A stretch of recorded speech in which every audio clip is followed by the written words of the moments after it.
Shalom, shalom et bien-aimés, frères et sœurs dans le Seigneur, que Dieu vous bénisse de partout où vous nous suivez en ce moment. Nous voici encore autour du trône de la grâce de Dieu pour écouter sa parole. Avant toute chose, nous passons bien sûr à la prière pour remettre ce moment entre les mains de Dieu. Prions. Seigneur Dieu Tout-Puissant, Seigneur Dieu de grâce, nous te disons merci. Nous te sommes infiniment reconnaissants parce que c'est toi qui es le maître de temps des circonstances. Tu viens de nous donner ce temps pour que nous puissions t'écouter. Seigneur, parle-nous, édifie-nous, délivre-nous à travers ta parole et que tout le plan du diable soit anéanti, rendu nul sans effet. Au nom de Jésus, nous avons ainsi prié. Amen. Voilà, que Dieu vous bénisse. Nous passons à la lecture de la parole. Aujourd'hui, nous lisons dans le livre de Juges, chapitre 6, versets 11 à 16. Gédéon, son fils, battait du froment au pressoir pour le mettre à l'abri de mendiants. L'ange de l'Éternel lui apparut et lui dit: L'Éternel est avec toi, vaillant héros. Gédéon lui dit: Ah mon Seigneur, si l'Éternel est avec nous, pourquoi toutes ces choses nous sont-elles arrivées? Et où sont ces prodiges que nos pères nous rencontrent quand ils disent: L'Éternel ne nous a-t-il pas fait monter hors d'Égypte? Maintenant l'Éternel nous abandonne et il nous livre entre les mains de mendiants. L'Éternel se tourna vers lui et dit: Va avec cette force que tu as et délivre Israël de la main de mendiants. N'est-ce pas moi qui t'envoie? Gédéon lui dit: Ah mon Seigneur, avec quoi délivrerai-je Israël? Voici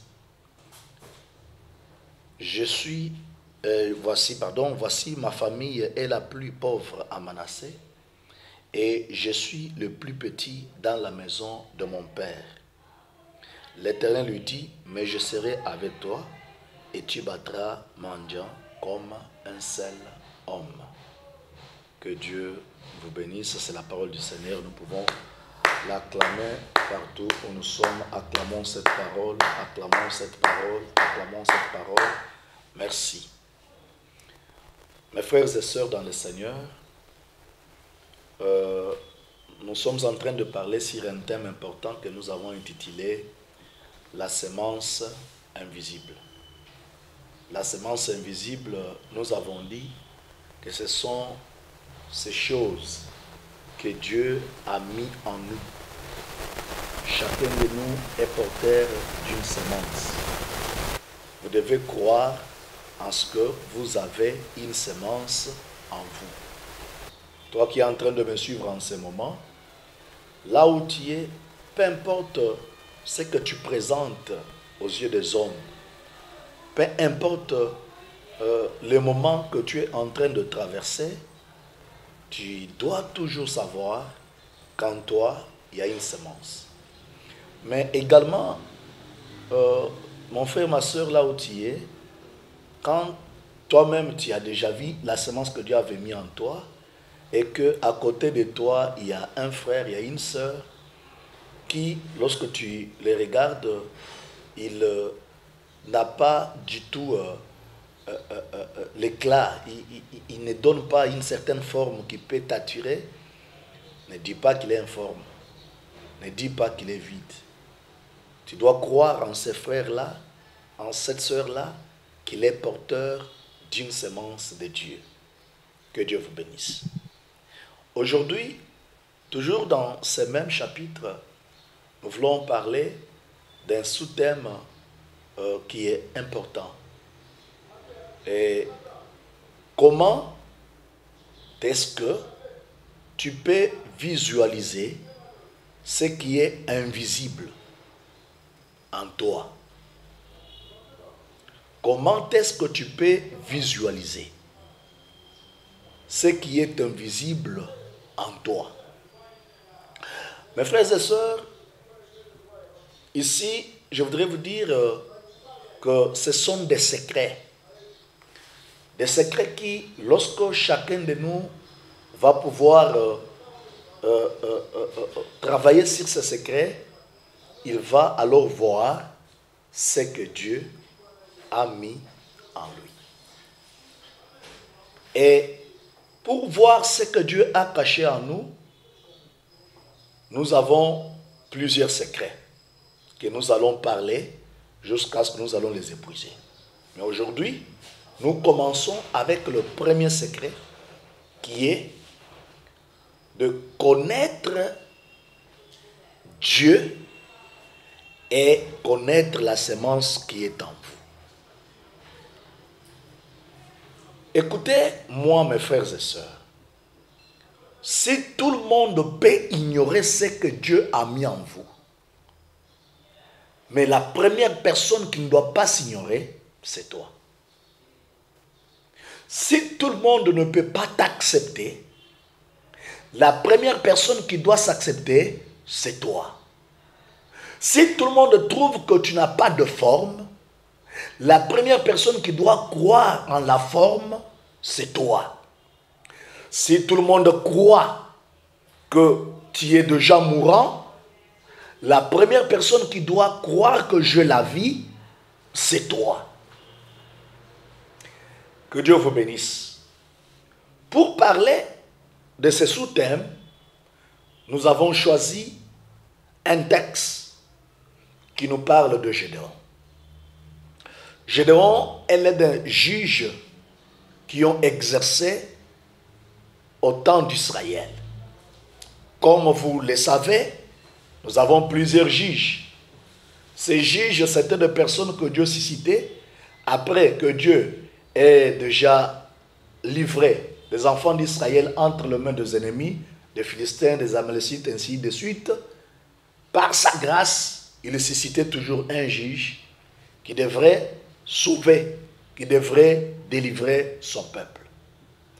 Ainsi, nous parlons aujourd'hui de Gédéon. Gédéon, c'était un homme, un enfant qui appartenait à un père appelé Joas. Alors, dans leur temps, Dieu avait livré Israël entre les mains de Mandjanites. Qu'est-ce qui s'est passé? Israël, comme il n'avait pas obéi à Dieu, ainsi Dieu les a livrés entre les mains des Mandjanites.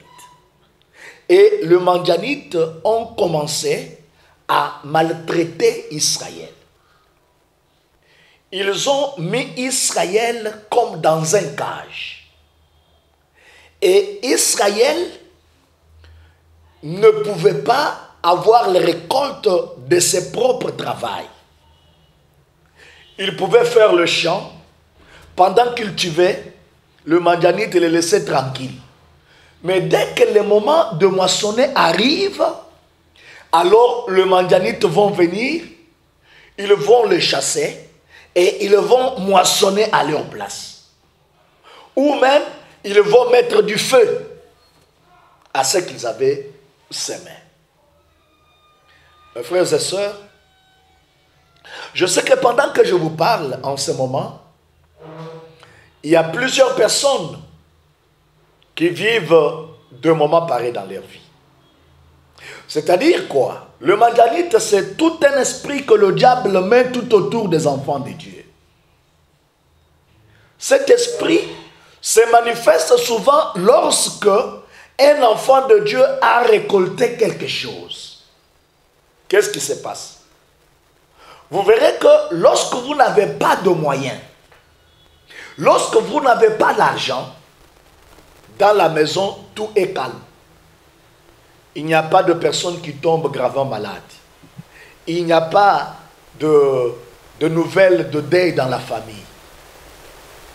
Il n'y a pas de telles choses. Il n'y a pas même de jugement des tribunaux. Il n'y en a point. Mais dès que quelque chose tombe dans tes poches, quelque chose tombe dans ton compte bancaire, en ce moment-là, c'est presque tout qui se met en mouvement. Dans la maison, c'est soit votre famille, c'est soit votre femme, soit votre mari, c'est soit vos enfants qui tombent gravement malades, c'est soit un accident, c'est soit quelqu'un est arrêté, il faut aller le faire libérer, c'est soit les deuils viennent dans la famille de papa ou de maman, ce qui nécessite obligatoirement de dépenser le pain qu'on a reçu au nom puissant de Jésus-Christ. Toi, tu ne peux pas être sous cet esprit. D'ailleurs, c'est ça, ce que moi j'appelle bien l'esprit de servitude.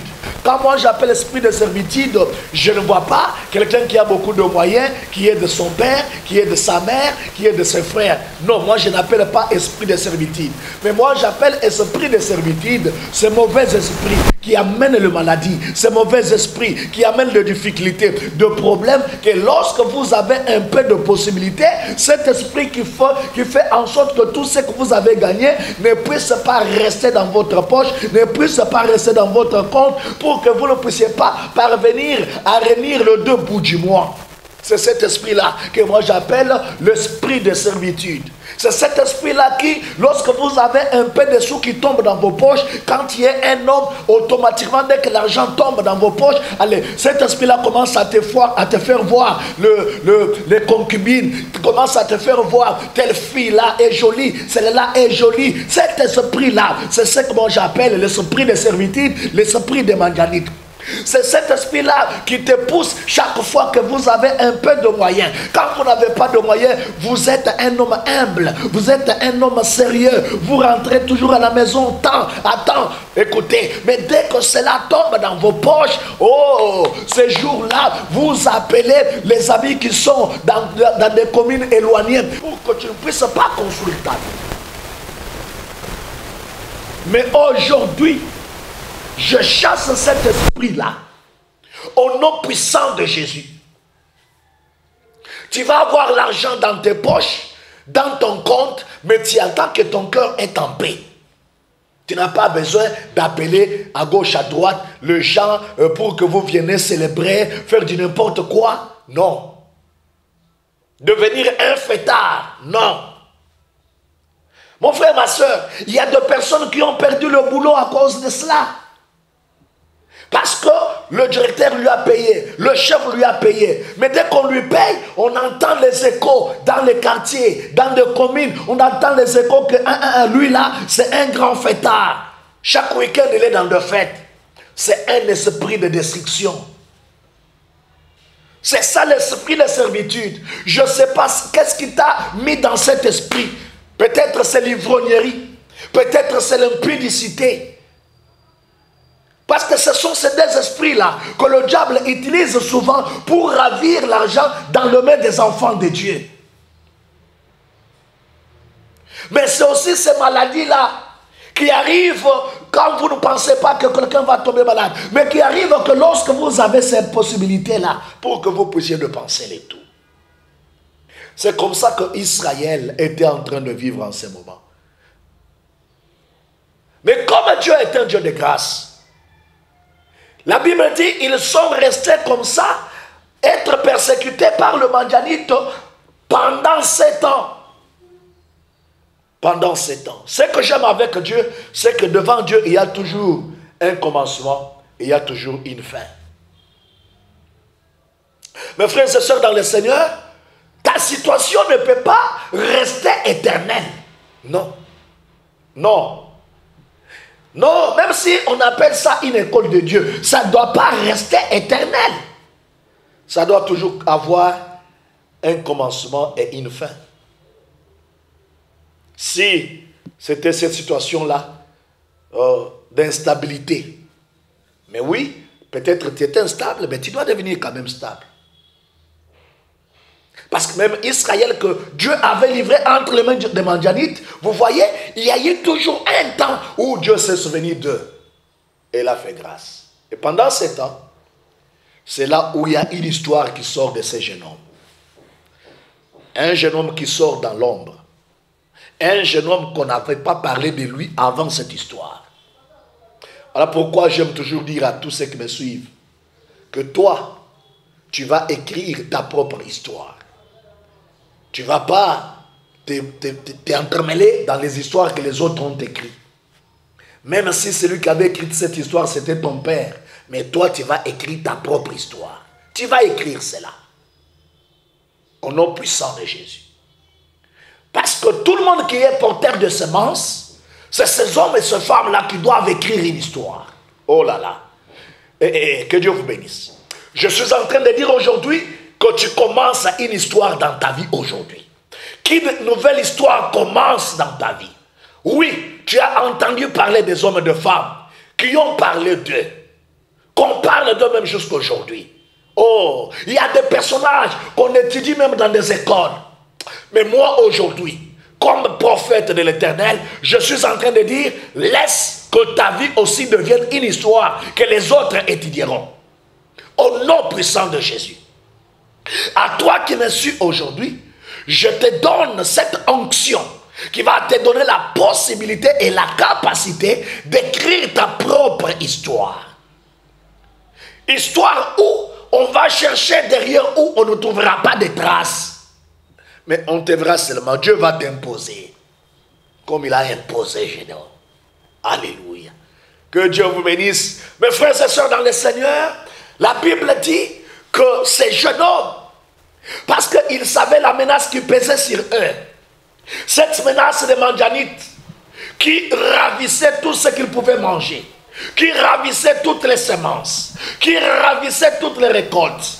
Mais cet homme a dit, qu'est-ce que nous pouvons faire? Non, nous devons commencer à mettre à l'abri tout ce que nous avons. Nous devons cacher pour que les Madianites ne viennent pas ravir cela. Voilà pourquoi ce jour-là, il était parti pour aller faire moudre les blés. Et enfin, venir le mettre à l'abri, le cacher. Ah, j'aime Dieu. Mais avant qu'il n'arrive là, l'ange de l'Éternel, la Bible dit, puis l'ange de l'Éternel descendit et s'assit dans le térébinthe qui appartenait à Joas. Mes frères, il vient là, il est assis. Alors Gédéon vient pour faire le travail qu'il avait l'habitude de faire. Ainsi, mes frères et sœurs, je dois vous dire encore aujourd'hui que Dieu rencontre toujours son peuple sur le lieu de son travail. Je t'encourage aujourd'hui à faire encore ton travail que tu fais. Même si c'est un travail qui jusqu'à aujourd'hui ne t'a rien donné. Même si c'est un travail qui ne t'a pas beaucoup rémunéré. Mais moi, je t'encourage à le faire toujours parce que Dieu rencontre toujours un peuple au lieu de son travail. Ce jour-là, Gédéon venait toujours faire le travail qu'il faisait toujours. Mais déjà, un ange de l'Éternel lui attendait là. Et dès que Gédéon arrive, l'ange lui apparaît. Et l'ange lui dit, vaillant héros, oh, l'Éternel est avec toi. Oh, Gédéon regarde, dit, mais quelle est cette manière de me parler? Si l'Éternel était avec nous, pourquoi tous ces malheurs nous sont-elles arrivés? Et où sont partis tous les miracles que nos pères nous rencontrent quand ils disent, l'Éternel ne nous a-t-il pas fait sortir d'Égypte par de grands miracles, par de grands prodiges? Mais où sont partis ces miracles? Va avec la force que tu as et sauve Israël et délivre Israël de la main des Madianites. My God. Oh, que Dieu vous bénisse. Gloire à Dieu, gloire à Dieu. Gloire à Dieu, gloire à Dieu. Écoutez mes frères et sœurs. Ici, je suis tellement content de ce que j'entends. De ce qui est écrit ici. Dieu est venu rencontrer Gédéon. Gédéon sont sous l'esclavagisme de Madianite. Mais Dieu ne dit pas à Gédéon, Gédéon va avec la force que je suis venu te donner, my God. Mais Dieu dit à Gédéon, va avec la force que tu as.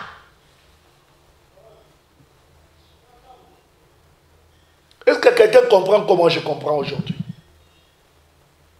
C'est qu'il est en train de dire à Gédéon, tu vois, pendant tout ce temps que tu étais en train de pleurer, de pleurnicher, de dire, oh, le miracle de l'autre temps, oh, le miracle que Dieu avait fait. Non, moi, je ne suis pas venu ici faire l'histoire qui avait déjà été faite. Non, Gédéon, je suis venu parce que je savais déjà qu'en toi, il y a une force. Je savais déjà que j'avais déjà placé une force en toi. Et avec cette force-là, tu peux délivrer Israël. Avec cette force-là, tu peux terroriser les Madianites. Tu peux supprimer même les Madianites au-devant de toi avec cette force que tu as. Avec cette force que tu as. Pas avec la force que je viens de te donner. Avec cette force que tu as. Mes frères et sœurs. Je dois faire encore se justifier. Il dit, avec quoi délivrer-je Israël? Avec quoi? Est-ce que tu ne connais pas que je suis le plus petit dans la famille de mon père et que ma famille est la plus petite dans la tribu de Manassé?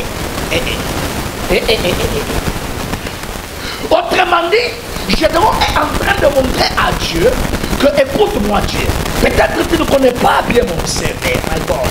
Mon CV est tellement que je ne peux pas faire ce que tu me demandes. Mon CV est dépourvu de force. Mon CV est dépourvu de grandeur. Mon CV est dépourvu de haut titre. Mon CV est dépourvu de grandes relations. Alors comment est-ce que je peux faire ce que tu me demandes de faire? Écoute-moi bien. Je vais te dire aujourd'hui, le CV n'a pas d'importance devant Dieu. Le CV a de l'importance dans les sociétés humaines. Parce que dans les sociétés humaines, on a besoin de voir ce que tu as étudié. Mais devant Dieu, Dieu n'a pas besoin de voir ce que tu as étudié parce que Dieu connaît la semence qui est en toi. Connais Dieu et connais la semence que Dieu a mis en toi. C'est notre premier critère, notre premier secret pour visualiser la semence. D'ailleurs, Dieu lui appelle vaillant héros avant même qu'il ne puisse déjà délivrer un combat quelconque. Mais Dieu lui appelle déjà un vaillant héros. C'est-à-dire qu'il avait déjà la semence des héros. Mais il ne travaillait pas par rapport à cette semence. Lui travaillait pour peut-être chercher une petite nourriture. Vous savez, il y a des personnes qui ont tellement de grandes semences en eux, mais qui ne connaissent pas cette semence et qui se diminuent avec le travail qu'ils font, qui se diminuent avec le pensée qu'ils ont. Peut-être qu'ils sont en train d'envier les autres qui n'ont même pas une semence à la grandeur de la leur. Alors, lorsque tu connais Dieu, tu vas comprendre que le diable ne peut rien me donner. Lorsque tu connais Dieu, tu vas comprendre que les sorciers ne peuvent rien. Lorsque tu connais la grandeur de Dieu, frères et sœurs, toi qui me suis en ce moment, peut-être même si tu es malade, peut-être même si tu es pauvre, mais si tu as quel problème, ton problème est trop petit par rapport à Dieu. Dieu dit à Gédéon, mais c'est moi qui t'envoie. Quand Gédéon est en train de dire, je suis de la famille, je suis ceci, dans notre famille, il n'y a personne, dans notre famille, pourquoi moi je suis né dans cette famille, je maudis ma famille. Gédéon était en train de penser comme cela. Dieu lui dit, mais je serai avec toi, va, je serai avec toi, et tu battras mendiant comme un seul homme. Tu vois, c'est Dieu qui t'envoie. Tu as déjà la semence en toi, maintenant Dieu t'envoie. Lève-toi, essaie de faire quelque chose. Lève-toi. Lorsque tu contrôles, tu comprends bien ta semence. Lève-toi et essaie de faire quelque chose. Ose et tu verras. Dieu sera de ton côté. Tu remporteras. Tu remporteras. Cette bataille du diabolique. Tu l'emporteras. Cette bataille de la sécheresse, tu l'emporteras. Cette bataille de la vie de péché, tu l'emporteras. Ton problème, c'est de comprendre que tu as déjà une semence des enfants de Dieu, une semence de la vie éternelle, une semence de la sainteté, une semence de la sanctification, une semence de la richesse, une semence royale, une semence sacerdotale, une semence prophétique. Tu as cette semence. Et parce que tu as cette semence, lève-toi. Toute bataille qui va se tenir au devant de toi, tu vas les vaincre. Pourquoi? Parce que tu y as Dieu avec toi. Dieu est plus grand que tout ce que tu vois. Et toi, tu as la semence. N'ayez peur de rien. Que Dieu vous bénisse. Que Dieu vous bénisse. Je vais prier pour vous. Seigneur, merci pour ces grands moments que tu nous as donnés. Aujourd'hui, tu es venu nous dire à chacun de nous qu'on sache que nous sommes le porteur de semences. Je vois cette semence qui est dans mon frère, qui est dans ma sœur. Je veux maintenant, Seigneur, que cette semence devienne visible. Et toi, tu nous dis, pour que cette semence devienne visible, nous devons être conscients de cette semence. Nous devons connaître à mieux cette semence. Et nous devons te connaître, toi, le grand Dieu, qui fait pousser cette semence. Oui, je veux que ta grandeur environne mon frère et ma soeur qui m'ont suivi en ce moment.